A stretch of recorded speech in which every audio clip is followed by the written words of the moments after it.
अब हमारा आज का वीडियो आ रहा है फसल ऋतुओं के ऊपर और फसलों के प्रकार। यानी अपन देखेंगे कि फसल की ऋतुएं कितनी होती है, क्या कोई ऋतु होती है? क्या बिल्कुल होती है फसल ऋतु।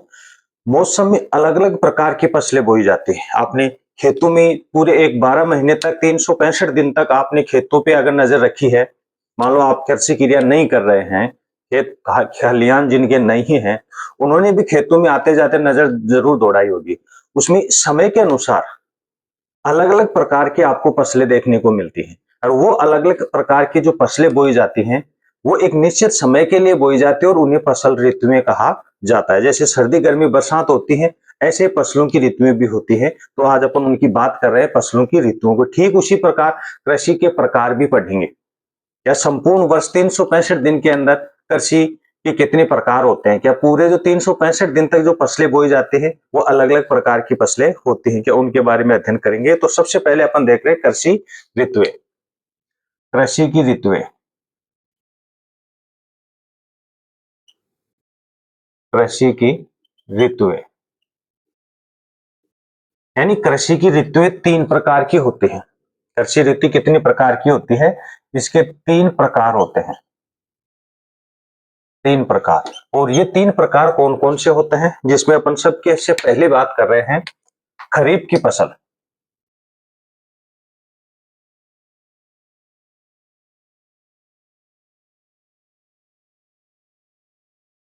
खरीफ की फसल यानी ये एक खरीफ क्या है?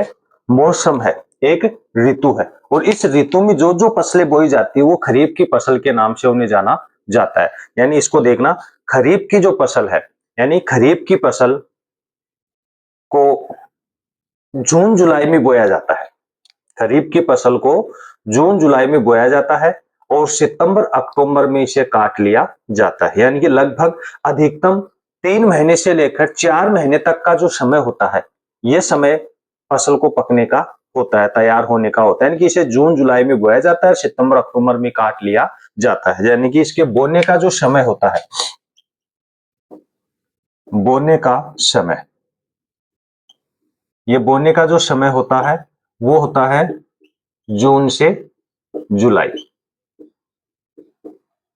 ठीक है। और काटने का जो समय होता है, काटने का समय, इसे अक्टूबर अक्टूबर और नवंबर में काट लिया जाता है। यह फसल पूर्ण रूप से वर्षा आधारित फसल है या वर्षा निर्भर फसल कहते हैं इसे।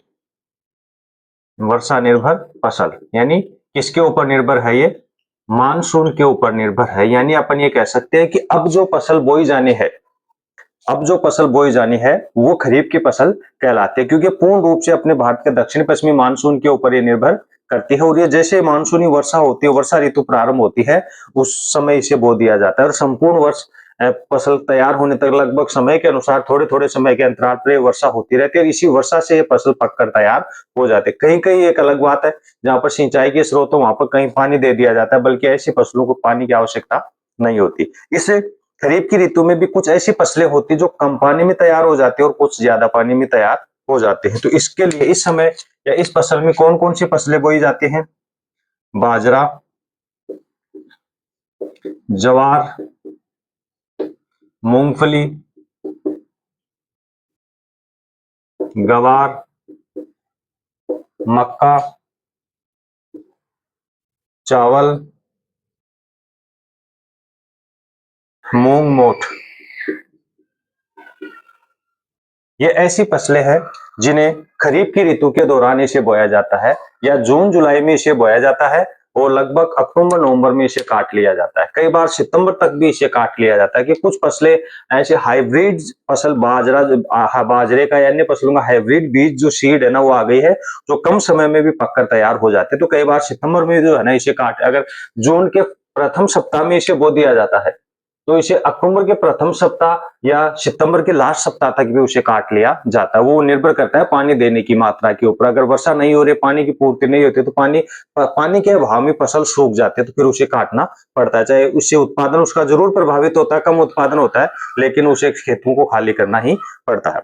ये थी खरीफ की फसल। उसके बाद में आती है दूसरी, रबी की फसल। रबी की फसल, देखो इस फसल को श्यालू की फसल भी कहते हैं। श्यालू, क्योंकि ये सर्दियां जब आएंगी ना, अक्टूबर नवंबर, उस समय ये पककर तैयार हो जाती है। इसे उन्नालू की फसल भी कहते हैं, क्योंकि ये गर्मियों में पककर तैयार होती है। तो रबी की फसल, रबी की फसल यानी कि खरीफ की फसल की कटाई होने के बाद में जब खेत खाली हो जाते हैं, तब उनकी निराई गुड़ाई करके वहां पर फिर रबी की फसल बोई जाती है। यानी कि अपन ये कह सकते हैं कि ये जो फसल है, इसमें बोने का समय क्या है? इसमें बोने का समय है, बोने का समय अक्टूबर और नवंबर, यानी अक्टूबर नवंबर में बोया जाता है। और काटने का जो समय है, काटने का समय इसे मार्च अप्रैल में काटा जाता है। कब काटा जाता है? इसे मार्च अप्रैल में काटा जाता है। यह पूर्ण रूप से सिंचाई पर निर्भर है, सिंचाई पर निर्भर। यह फसल क्या है? पूर्ण रूप से सिंचाई के ऊपर निर्भर है, कि जिन क्षेत्रों के अंदर जल के स्रोत है, सिंचाई की सुविधा उपलब्ध है, उन्हीं क्षेत्रों में ज्यादातर रबी की फसल बोई जाती है। इस रबी की फसल में ज्यादातर अलग अलग प्रकार की फसलें बोई जाती हैं, जैसे गेहूं हो गया, गेहूं, जौ, चना, सरसों। ज्यादातर ये फसलें जो है ना, कब बोई जाती है? इस समय के दौरान बोई जाती है, यानी कि सर्दियों के अंदर बोई जाती है। यानी सर्दियों का समय है ये, पक्का सर्दियों के मौसम अक्टूबर नवंबर में लगभग सर्दियां प्रारंभ हो जाती हैं, जो फरवरी मार्च तक जो है ना वो चलती है, और उस समय उसे काटा जाता है, यानी कि उन्नालू के समय उसे काटा जाता है। तो इसे उन्नालू की फसल कहते हैं, इसे श्यालू की फसल के नाम से जाना जाता है। तो ये थी, यानी कि खरीफ की फसल की कटाई के बाद जब उसे काटा जाता है, बोया जाता है, वो रबी की फसल कहलाती है। इसके बाद में तीसरी फसल और आती है अपनी, जायद की फसल है वो, जायद की फसल। अब देखो जायद की फसल जो होती है उसे ग्रीष्मकालीन फसल कहते हैं। इसे क्या कहा जाता है? ग्रीष्मकालीन फसल भी कहा जाता है, क्योंकि पूर्ण रूप से ये गर्मियों में बोई जाती है। ग्रीष्मकालीन, या इसे अल्पकालीन फसल भी कहते हैं।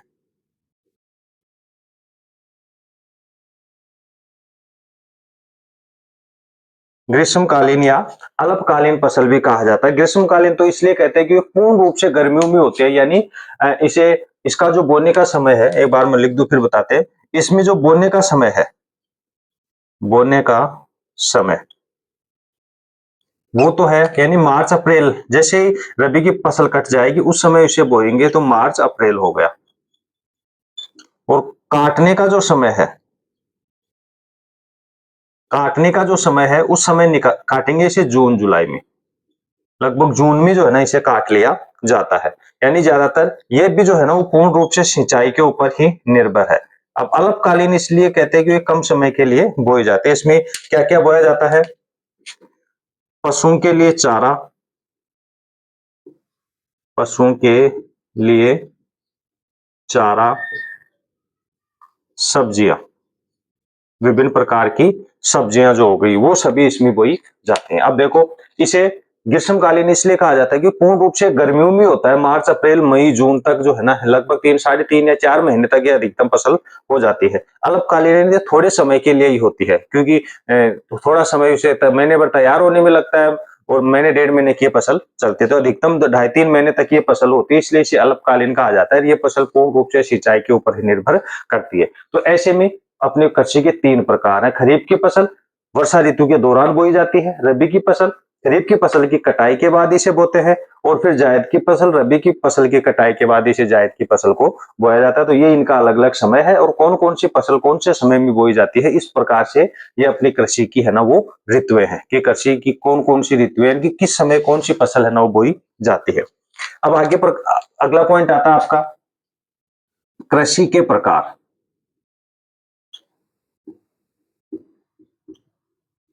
कृषि के प्रकार यानी कि कृषि कितनी प्रकार की होती है। तो आर्द्रता के आधार पर, किस आधार पर, आर्द्रता, आर्द्रता का मतलब होता है नमी, आर्द्रता के आधार पर इस कृषि को दो भागों में बांटा गया है। आर्द्रता, आर्द्रता का मतलब होता है नमी, यानी पानी की मात्रा के आधार पर इसे दो भागों में बांटा गया है। तो एक प्रकार आता है इसका सिंचित कृषि,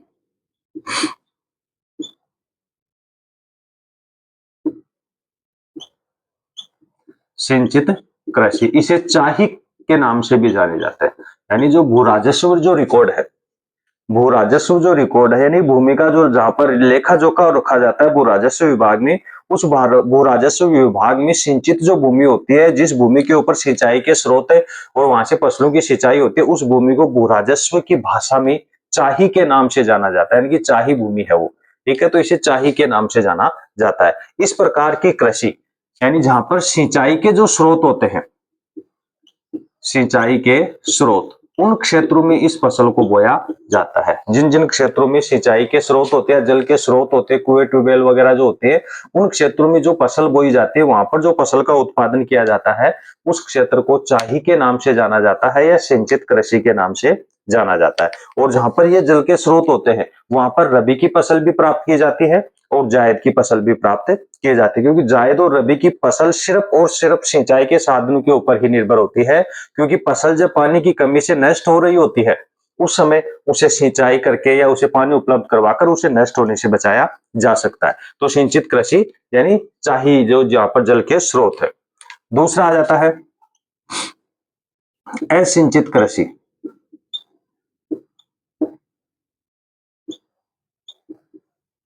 असिंचित कृषि यानी इसे बारानी कृषि कहते हैं। किस नाम से जानेंगे?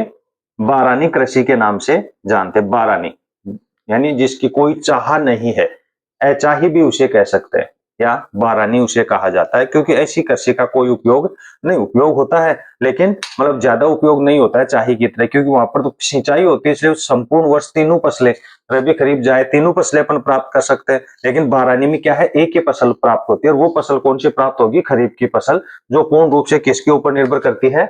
वर्षा निर्भर फसल है ये, पूर्ण रूप से किस पर निर्भर है? वर्षा निर्भर फसल है। तो वो असिंचित क्षेत्रों में इसी का वर्षा निर्भर कृषि ही होती है। इससे भी आर्द्रता यानी नमी के आधार पर दो भागों में बांटा गया है। आर्द्रता के आधार पर इस फसल को दो भागों में बांटा गया है, क्योंकि सिंचित तो है ही, यानी कि कम पानी वाले क्षेत्रों की भूमि है, लेकिन फिर वहां पर भी दो भाग हैं इसके। एक क्षेत्र तो ऐसा है जहां पर ज्यादा पानी है या एक कम है, तो इसे दो भागों में बांटा गया। तो इसका एक भाग आ जाता है शुष्क भूमि, शुष्क क्षेत्र कह सकते हैं, शुष्क भूमि कह सकते हैं, यानी इसमें कम पानी वाली फसलें होती हैं, पानी की मात्रा कम होती है, यानी कि जहां पर 75 सेंटीमीटर से कम पानी होता है, उन क्षेत्रों में जो फसलें बोई जाती हैं वो कौन सी आ जाती हैं? शुष्क भूमि वाले कृषि, शुष्क भूमि या शुष्क कृषि आ जाती है। शुष्क भूमि भी कह सकते हैं इसे, शुष्क कृषि भी कह सकते हैं। तो यानी कि जहां पर 75 सेंटीमीटर से कम वर्षा होती है या पानी की पूर्ति होती है, वो शुष्क कृषि में आते हैं। इसमें कम पानी वाली फसलें बोई जाती हैं, जैसे ज्वार हो गया, बाजरा हो गया, मक्का हो गया, चना, ये ऐसी फसलें हैं जिन्हें कम पानी की आवश्यकता होती है। तो बिल्कुल पर्याप्त या 75 सेंटीमीटर जहां पर वर्षा उन्हें मिल जाती है, जल उपलब्ध हो जाता है, उन क्षेत्रों में इन फसलों का अच्छा उत्पादन प्राप्त होता है। दूसरा भाग आता है इसका आर्द्र कृषि या आर्द्र भूमि। आर्द्र कृषि भूमि यानी ऐसे क्षेत्र जहां पर 75 सेंटीमीटर से ज्यादा वर्षा होती है या पानी प्राप्त होता है। उन क्षेत्रों में जो फसलें बोई जाती है वो आर्द्र कृषि भूमि क्षेत्रों में शामिल किया जाता है, क्योंकि यहाँ पर 75 सेंटीमीटर से ज्यादा उन्हें जल मिल जाता है, पानी मिल जाता है, तो उन क्षेत्रों में अच्छी फसलों का उत्पादन हो जाता है। और यहाँ पर अपन ज्यादातर कौन सी फसल का उत्पादन कर सकते हैं? गेहूं का भी कर सकते हैं, जौ का भी कर सकते हैं, ये ज्वार बाजरा मक्का चना ये फसलें तो होनी ही होनी है इसमें। इसके अलावा अपन मूंग मोट वगैरह जो होते हैं, मूंग हो गया, मोट हो गया, सरसों हो गई, इन फसलों का भी यहाँ पर उत्पादन प्राप्त किया जा सकता है। तो इस प्रकार से कृषि के दो प्रकार थे और दूसरे प्रकार के भी फिर दोबारा से इसके दो भागों में इसे बांटा गया है। तो ऐसे में क्या है कि कृषि जो है ना वो जल के आधार पर ही की जाती है। जल के आधार पर ही कृषि का भाग तय होता है, स्वरूप तय होता है और उसी के आधार पर फसल तय होती है। क्योंकि फसल तय होने का मतलब क्या है? देखना, अभी अपन कृषि की जो ऋतु है उसमें देखेंगे खरीफ की फसल है।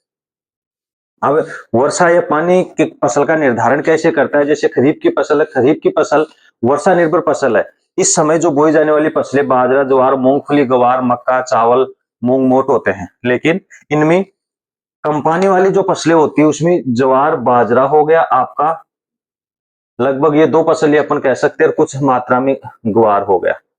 ये तीन फसलें ऐसी हैं जो केवल वर्षा पर निर्भर होकर ही फसल का उत्पादन हो सकता है। लेकिन मूंगफली हो गया, मक्का चावल मूंग मोट वगैरह, इनको भी मान लो थोड़े कम पानी की आवश्यकता होती है, लेकिन सबसे ज्यादा चावल और मक्का, इनको थोड़ा ज्यादा पानी की, ये भी थोड़ा कम पानी में चल जाएगा। लेकिन चावल जो है और मूंगफली है उसको पर्याप्त मात्रा में पानी की आवश्यकता होती है। देखो, कम पानी वाले क्षेत्रों में फसलें बोई जाती है, लेकिन ये फसलें इस खरीफ के ऋतु में भी उन क्षेत्रों में बोई जाती हैं जहां पर पानी की जरूरत है या पानी की जल स्रोत उपलब्ध है, उन्हीं में बोए जाएंगे, ताकि वर्षा से पानी मिल जाएगा। फिर अगर इन्हें पानी की कमी होती है तो सिंचाई से इसे नष्ट होने से बचाया जा सकता है। तो ऐसे में कम पानी वाले क्षेत्रों में भी अधिक पानी वाली फसलें बोई जाती है, बस वहां पर क्या होना चाहिए? जल स्रोत होना चाहिए। रबी की फसल में जो फसल बोई जा रही है ऋतु में, उसमें से वही फसल बोई जाएंगी जिन्हें ज्यादा पानी चाहिए, या जहां पर जल का स्रोत होता है वहीं पर ये फसलें बोई जाती है, अन्यथा नहीं बोई जाती। एक फर्क इसमें जरूर आ जाता है कि जैसे चना और सरसों है, चना सरसों,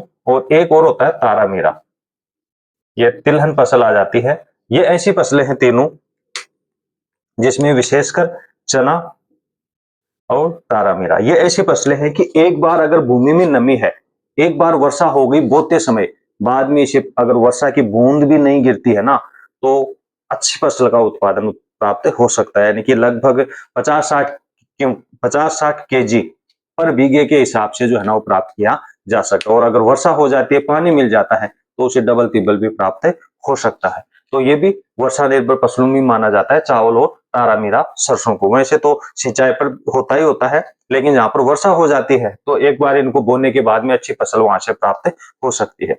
लेकिन जायद की फसल से बिना पानी के सोचना भी बेकार है, क्योंकि ये बिल्कुल ग्रीष्म ऋतु में बोई जाती है। और ग्रीष्म ऋतु में ऐसे कहा जाता है कि पानी में खड़ी फसल भी सूख जाती है, यानी कि पौधे को अगर अपन भरे पानी में भी लगा देते हैं ना, तो ग्रीष्म में जो पश्चिमी हवाएं जो चलती है ना उसको सुखा देती है। तो बिना पानी की ये फसल नहीं होती है, तो इसमें तो पानी चाहिए ही चाहिए। तो ऐसे में ये ऋतुएं थी और ये कृषि के प्रकार थे। अब इसमें एक पॉइंट और आ जाता है, कृषि के प्रकार और कृषि ऋतुएं से पहले एक पॉइंट आ जाता है, चैप्टर के अकॉर्डिंग अगर चले तो इसमें आ जाता है साझा संपत्ति संसाधन। एक चैप्टर पॉइंट रहता है इसमें, साझा संपत्ति संसाधन। क्योंकि अपन इससे पहले वाले वीडियोज में भू संसाधन की बात कर रहे थे, तो उस भू संसाधन में एक पॉइंट और रह गया, साझा संपत्ति संसाधन। साझा यानी एक सम्मिलित रूप से संपत्ति को दो भागों में विभाजित किया गया है, यानी कि साझा संपत्ति संसाधन में दो भागों में इसे विभाजित किया गया है। एक तो आ जाता है निजी संपत्ति, निजी संपत्ति, और एक अपन सार्वजनिक संपत्ति भी कह सकते हैं, सार्वजनिक संपत्ति। अब निजी संपत्ति में तो क्या होता है कि ऐसी संपत्ति जिसके ऊपर एक व्यक्ति या एक परिवार, एक व्यक्ति या एक परिवार का अधिकार होता है, वो क्या कहलाता है? निजी संपत्ति संसाधन कहलाता है। जिसमें सिर्फ एक व्यक्ति हो गया, उस एक परिवार हो गया, परिवार के सभी सदस्य हो गए। वो सार्वजनिक भू संपत्ति की बात कर रहे हैं, तो सार्वजनिक में आ जाता है जिसके ऊपर किसी गांव का या कोई समुदाय का अधिकार होता है, या अपन ये कह सकते हैं जिसमें एक या एक से अधिक व्यक्ति परिवार के नहीं, अलग, जैसे एक एक दो गांव हो गए या एक दो समुदाय हो गए, उनका जिनके ऊपर अधिकार होता है वो साझा संपत्ति संसाधन कहलाता है या सार्वजनिक संपत्ति संसाधन कहलाता है। जैसे स्थायी चारागाह क्षेत्र है या चारागाह जो भूमि वगैरह होती है, जोहड़ वगैरह जो बने हुए होते हैं, शामलात जिसे भूमि भी अपन कहते हैं, वो भूमि साझा संपत्ति संसाधन में आती है या सार्वजनिक संपत्ति में आती है, क्योंकि उसका उपयोग आसपास के जो उसके समुदाय के जो लोग होते हैं या आसपास के गांव के जो लोग होते हैं उसका वो पूरा उपयोग करते हैं। तो इस प्रकार से ये एक साझा संपत्ति संसाधन जो है ना, वो आपके उस पिछले वीडियो में रह गया था, वो इसमें अपन ने डिस्कस कर लिया है। और इस वीडियोज में आपके कृषि के प्रकार और कृषि की जो है ना वो ऋतुएं शामिल है। अगले वीडियोज में अपन लेकर आएंगे फसलें। ये तो सिर्फ अपन ऋतु और प्रकार पढ़े हैं। अब देखो इसमें रबी की फसल में ये भैया ज्वार बाजरा मूंगफली ग्वार मक्का ये बो रहे हैं, इनकी क्या विशेषताएं होती हैं? खरीफ में यह है, रबी में गेहूं जो चना सरसों तारा मीरा है, इसके अंदर पशुओं के लिए चारा और सब्जियां हैं। अब इन फसलों को अलग अलग पढ़ेंगे अपन, इनकी क्या क्या विशेषताएं। तो जो महत्वपूर्ण जो फसलें आएंगी उन महत्वपूर्ण फसलों की वीडियो जो अपन देखेंगे, ज्यादातर आपके एग्जाम में विशेषकर 12th एनसीईआरटी माध्यमिक शिक्षा बोर्ड द्वारा आयोजित जो एग्जाम होती हैं या तथा सीबीएसई द्वारा आयोजित जो एग्जाम होती है ना, उसमें ये प्रश्न पूछे जाते हैं और अधिकतम 3 नंबर का इसमें प्रश्न आता है। तो अलग अलग फसलें अपन अलग अलग वीडियोज के माध्यम से पढ़ेंगे। तब तक आप लगातार हमारे चैनल को देखते रहिए, सब्सक्राइब करवाते रहिए दोस्तों से। आपने भी अगर नहीं किया है तो इसे सब्सक्राइब करें, लाइक और शेयर है ना वो करते रहिए, ताकि हमें थोड़ा सपोर्ट मिलता रहे और हम लगातार आपके लिए वीडियो लेकर आते रहे। धन्यवाद।